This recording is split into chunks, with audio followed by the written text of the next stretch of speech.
En el comienzo corresponde un saludo cordial a todos los estudiantes que participan de este curso de Derecho Deportivo Profundizado.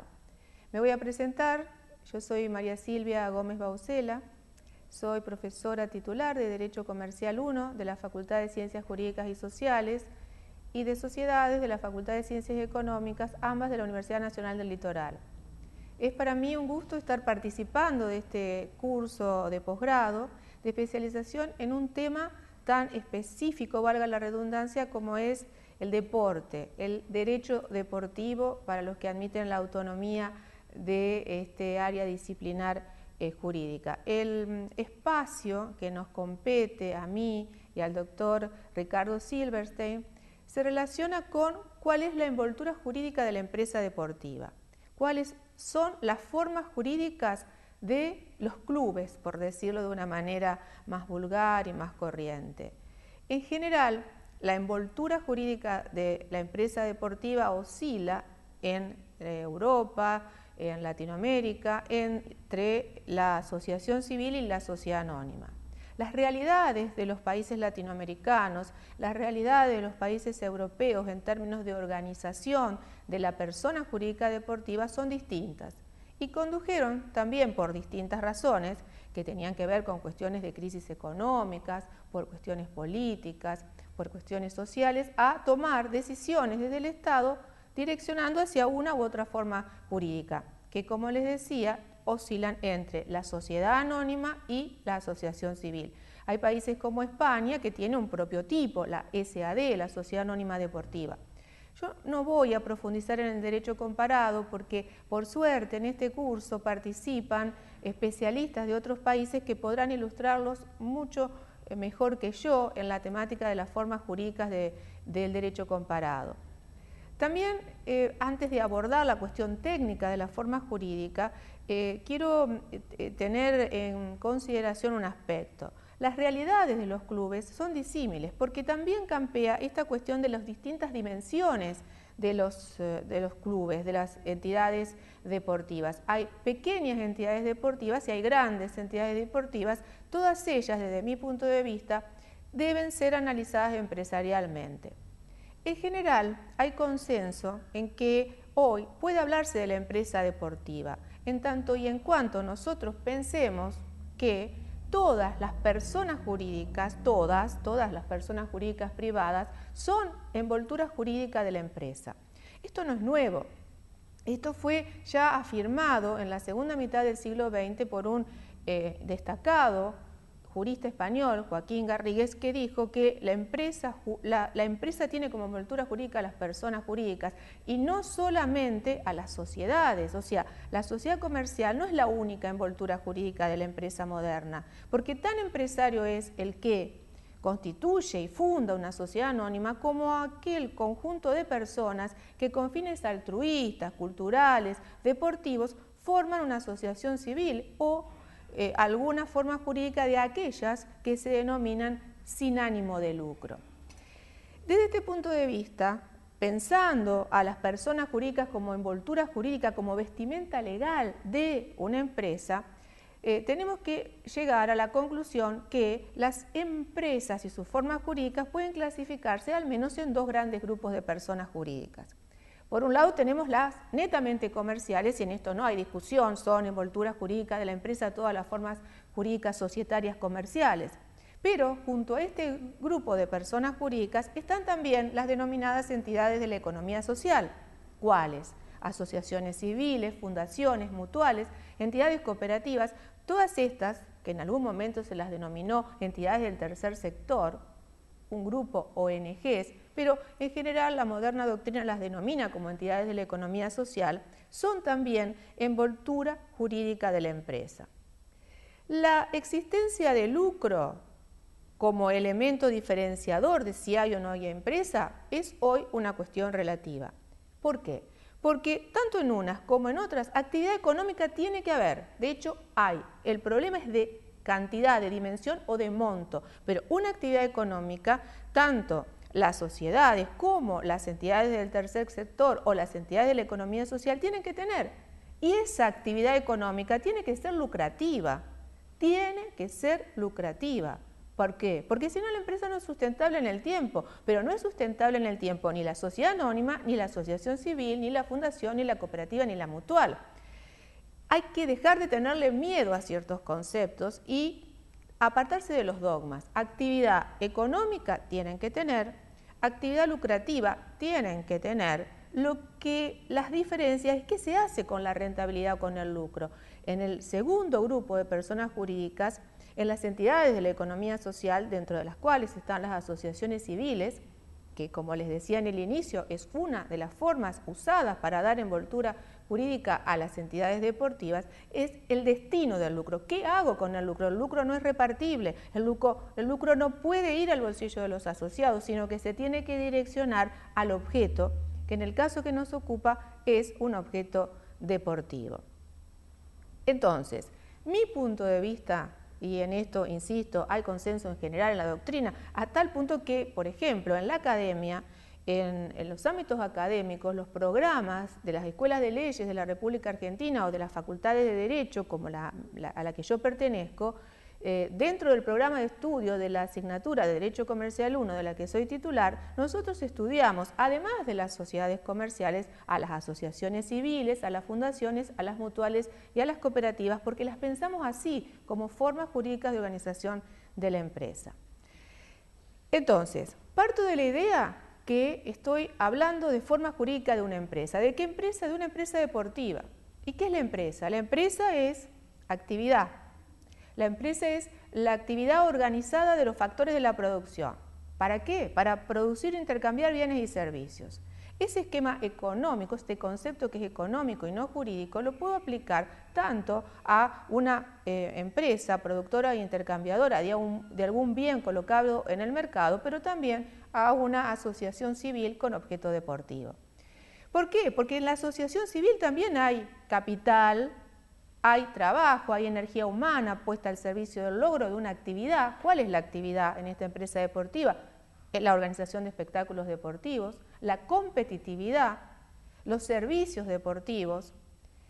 Y allí también están involucrados y ensamblados otras actividades y contratos con contenido netamente económico y patrimonial, que no voy a hablar yo de ellos, sino que los hablan otros profesores de este curso, los contratos con los deportistas, los derechos de formación, los sponsores, los regímenes de publicidad, los contratos internacionales en materia de deportes de alta competencia.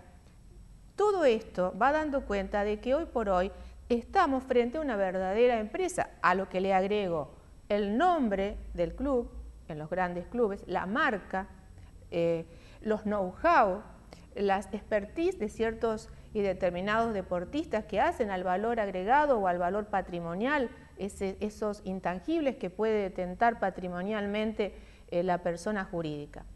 Por supuesto, y vuelvo a lo que decía hace un ratito, también hay que pensar en las realidades de los pequeños clubes, porque lo que yo estoy describiendo son realidades de lo que nadie objeta que son verdaderas empresas deportivas, pero a menor escala el pequeño club, la entidad deportiva del interior de la provincia de Santa Fe, para dar un ejemplo, o de cualquier otra de las provincias argentinas o de Latinoamérica, cumplen esas pequeñas entidades deportivas una función social, una función de contención de niños, de jóvenes, un lugar de reunión para el pueblo, para la localidad.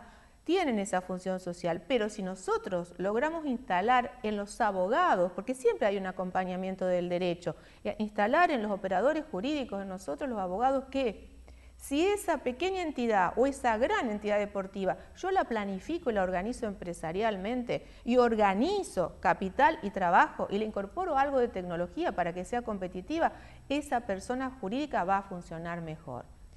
Este es mi planteo, esta es mi posición, la que vengo sosteniendo desde hace mucho tiempo, pensar a las entidades deportivas como verdaderas empresas deportivas. ¿Con qué forma jurídica? Reitero, oscila entre la sociedad anónima deportiva y las asociaciones civiles. En este punto necesito comenzar un breve análisis normativo de lo que sucede en nuestro país. sobre todo a la luz de las reformas que se produjeron el año pasado con la sanción de la Ley 26.994.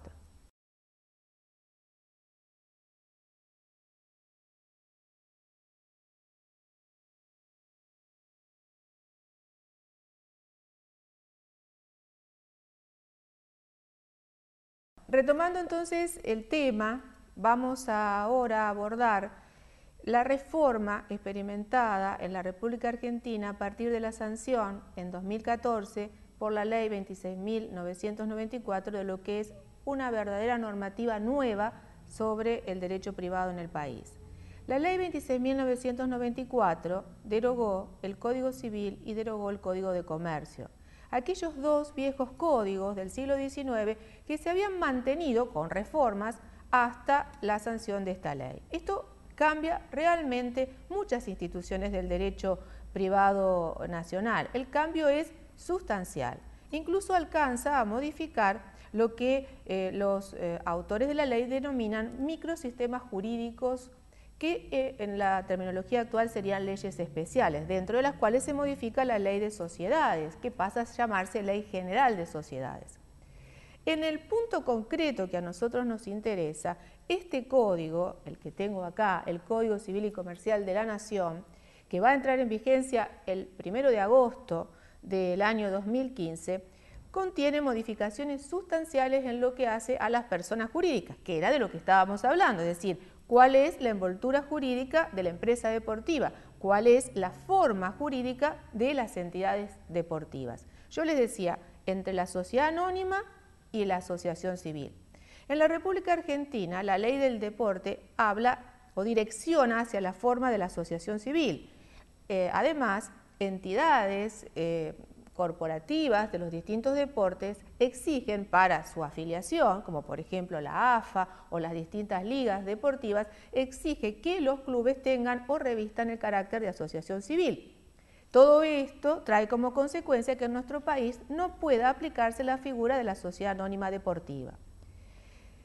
Va de suyo, quiero aclarar que ha habido algunos proyectos de regularlas, pero de todas formas no se convirtieron en ley y también de todas formas siguen existiendo estos requisitos, estos recaudos que para la competencia deportiva los clubes tienen que tener el formato de asociación civil.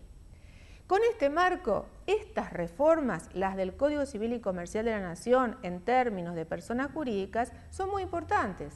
Y vuelvo a lo mismo, nosotros los operadores jurídicos, los abogados que asesoramos a entidades deportivas, que constituimos asociaciones civiles, tenemos que estar a la altura de las circunstancias, conociendo la normativa, acompañando a la gente que participa en estas asociaciones, a los dirigentes, para hacer sobre todo derecho preventivo. El Código regula de las personas jurídicas privadas, si no me equivoco, entre los artículos 141 al artículo 167 inclusive. Innova mucho, porque en el Código Civil y Comercial de la Nación, entre estos artículos que he mencionado, se genera lo que desde mi punto de vista es una suerte de teoría general de las personas jurídicas. Entonces nos da un concepto de persona jurídica, nos dice que la existencia de la persona jurídica comienza desde su constitución, marcando una clara toma de posición. No está en discusión cuando nace de su constitución. Distinto es si además necesito un requisito para una autorización para funcionar, pero la persona lo es desde su constitución. Marca la diferenciación entre la personalidad jurídica de la persona jurídica y la de sus miembros, integrantes o socios.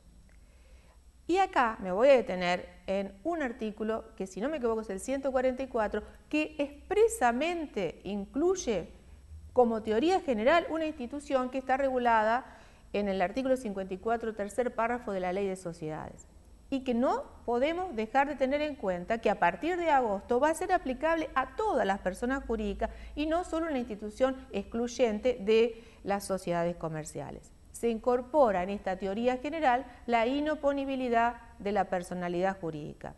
Con lo cual, nosotros ahora no tendremos que recurrir a la jurisprudencia o a la analogía. El Código dice que se puede plantear la inoponibilidad, plantear la acción jurídicamente hablando de inoponibilidad en los casos que procedan, porque bueno, sabemos que la inoponibilidad es una acción de interpretación restrictiva, pero esa acción, si prospera, podrá imputar los actos no a la persona jurídica, sino al que la generó con su toma de decisión, y se podrá desestimar la personalidad jurídica, allanarla, penetrar la personalidad jurídica, levantar el velo, como quiera que lo llamemos, para, en ciertos casos, cuales violación de la ley, el orden público, la buena fe o frustración de derechos de terceros, hacer imputable el acto a la controlante o a las personas, miembros que tomaron las decisiones que condujeron a las infracciones o a los supuestos activantes de la inoponibilidad. Esto es toda una innovación, la incorporación en la teoría general de una figura reservada al derecho societario. Con lo cual, ¿por qué pongo énfasis en esto? Los clubes en la Argentina son asociaciones civiles, son personas jurídicas. Y ahora puedo aplicar la teoría de la inoponibilidad porque la tengo no como teoría, sino como una norma jurídica concreta en el Código Civil y Comercial de la Nación. En esa teoría general de la persona jurídica también se regula respecto a los atributos de la personalidad, claramente su nombre, el domicilio, el patrimonio, qué se entiende por domicilio, el alcance del término domicilio, el patrimonio, el plazo, la duración, que incluso se admite que la duración puede ser por tiempo indeterminado, o sea, a perpetuidad.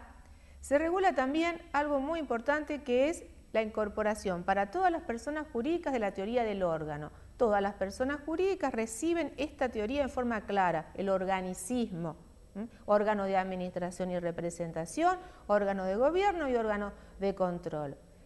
Se regula también el régimen de responsabilidad de los administradores. Los administradores responden en forma solidaria e ilimitada respecto de la persona, respecto de los miembros de la persona jurídica y respecto de terceros por daños causados por su conducta o por omisión en ocasión del ejercicio de sus funciones.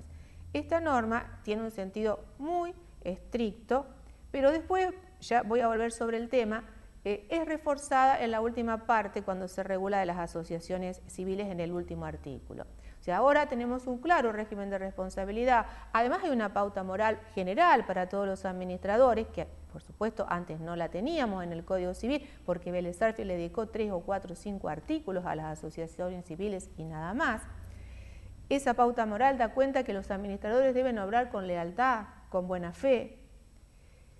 Se habla de la disolución, de la liquidación y se incorpora, fíjense qué interesante, figuras de la concentración empresaria como la transformación, la fusión y la escisión en esta teoría general de las personas jurídicas en el Código Civil y Comercial de la Nación, de donde se entiende que las asociaciones podrían transformarse, fusionarse, bueno, habría que ver cómo luego se llevan a la práctica estos eventuales procesos de concentración de las personas jurídicas, habida cuenta que ahora están en la teoría general para todas las personas jurídicas.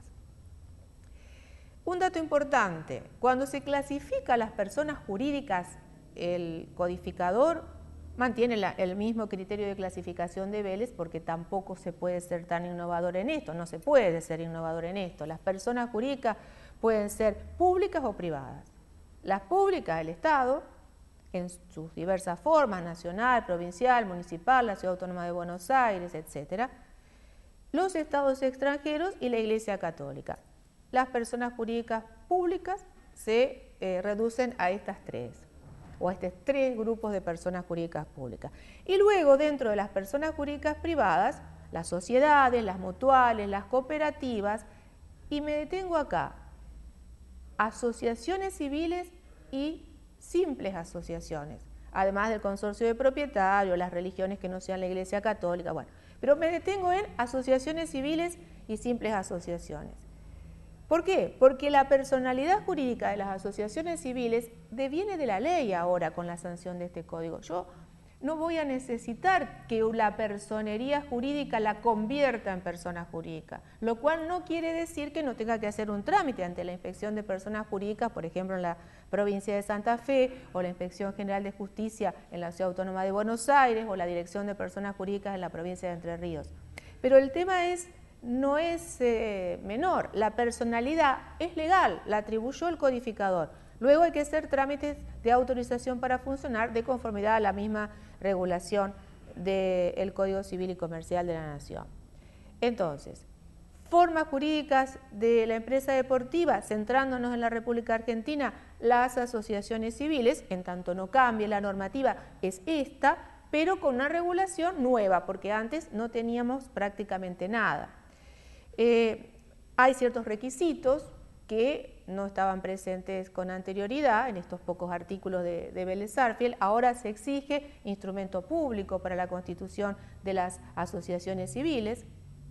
El legislador también establece cuál es el contenido del instrumento constitutivo, en 14 incisos, si no me equivoco, mínimo, porque por supuesto también campea la autonomía de la voluntad. O sea, ¿qué no puede faltar? Está en el código, en esos 14 incisos, de individualización de los asociados, fundadores, el nombre de la entidad, su domicilio, su plazo de duración, la integración de sus órganos, las causales de disolución, las categorías de asociados, las aportaciones iniciales que conforman el patrimonio de la persona jurídica, causales de renuncia, de exclusión, régimen disciplinario, disolución y liquidación. Y siempre en la hipótesis de liquidación, el destino final de los bienes que quedaren luego de la liquidación tiene que direccionarse a una entidad de bien público. Lo importante también a tener en cuenta es que de alguna manera refuerza mi idea de la actividad económica, lucrativa, y que en realidad lo que hay que tener presente es el destino del lucro y no que haya o no lucro, es que el código, cuando habla en los primeros artículos de las asociaciones civiles, cuando las conceptualiza, dice que no pueden tener como actividad principal una actividad lucrativa, no puede ser el centro del objeto, que debe ser preciso y determinado, y en el tema que nos ocupa tiene que ser deportivo, pero no dice que no tienen que tener actividad lucrativa. De hecho, con el resto de la normativa complementaria surge que tienen que tener una actividad económica para poder ser sostenida en el tiempo la propia actividad esencial, que en el tema que nos ocupa es la prestación de servicios deportivos, la generación de espectáculos deportivos, la competitividad deportiva, etc.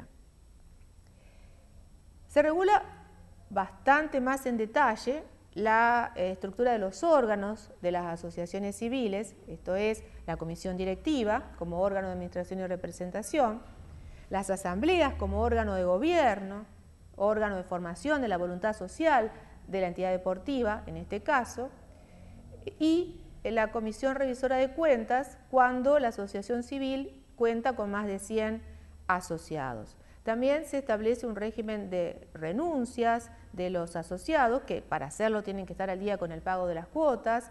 Se establece un régimen disciplinario. Para ser integrante de la comisión directiva hay que ser asociado, no así para ser revisor de cuentas. En fin, de alguna manera tiene una estructura regulatoria este nuevo Código Civil y Comercial de la Nación en relación a la asociación civil, que, insisto, es la forma jurídica de la empresa deportiva en la Argentina, mucho más detallada, mucho más pormenorizada, pero bueno, tenemos que compararlos con el casi mínimo abordaje que el Código Civil de Vélez-Sarsfield tenía. Con lo que acabo de reseñar, he hecho un paneo, un sobrevuelo, por así decirlo, sobre la nueva normativa del Código Civil y Comercial de la Nación. Pero a mí me parece que además de esta nueva normativa, hay un artículo, el 186, que es el último artículo, si yo no me equivoco, de la regulación de las asociaciones civiles, que dice que todo lo que no esté regulado y sea compatible se aplica supletoriamente la ley de sociedades. Y esto, ¿por qué le pongo énfasis en esto? Porque hasta ahora yo estoy describiendo funcionamiento, constitución, estoy describiendo algo que el que me está escuchando lo analiza estáticamente. Ahora, las personas jurídicas eso, son personas y como personas que son tienen actividad. Y siempre que hay actividad, no olvidemos que las tomas de decisiones las realizan personas físicas, en la nueva terminología del código, personas humanas, el código nuevo habla de personas humanas y personas jurídicas, la persona humana es la que toma la decisión. Y siempre que hay una o más personas, hay conflicto, o puede haberlo. Entonces, ¿qué pasa en la hipótesis de conflicto? ¿Cómo se soluciona un conflicto intrapersona jurídica cuando la persona jurídica es una entidad deportiva?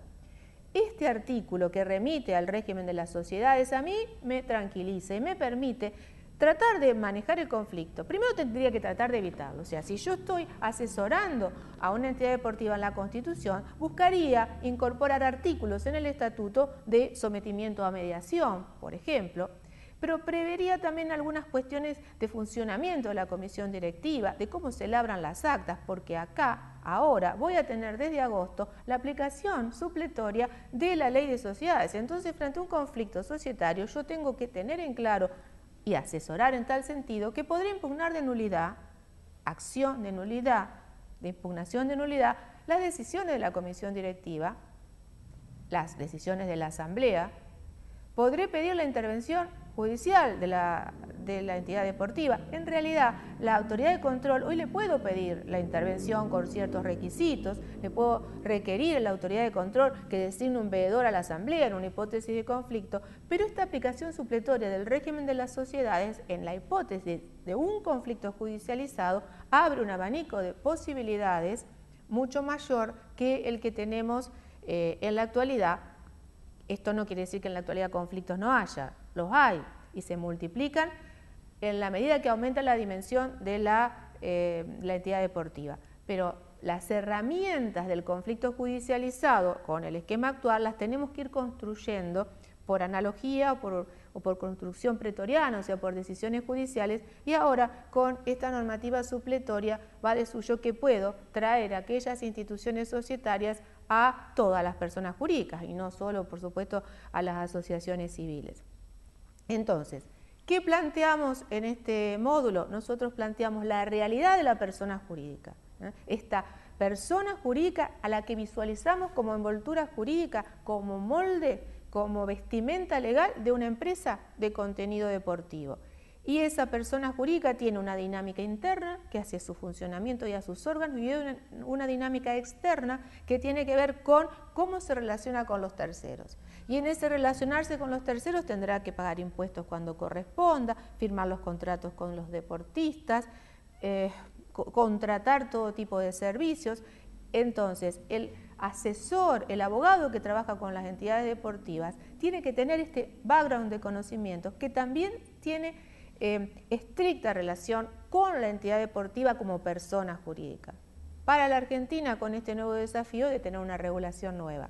Pero los desafíos son siempre interesantes y hay que abordarlos. Muchas gracias.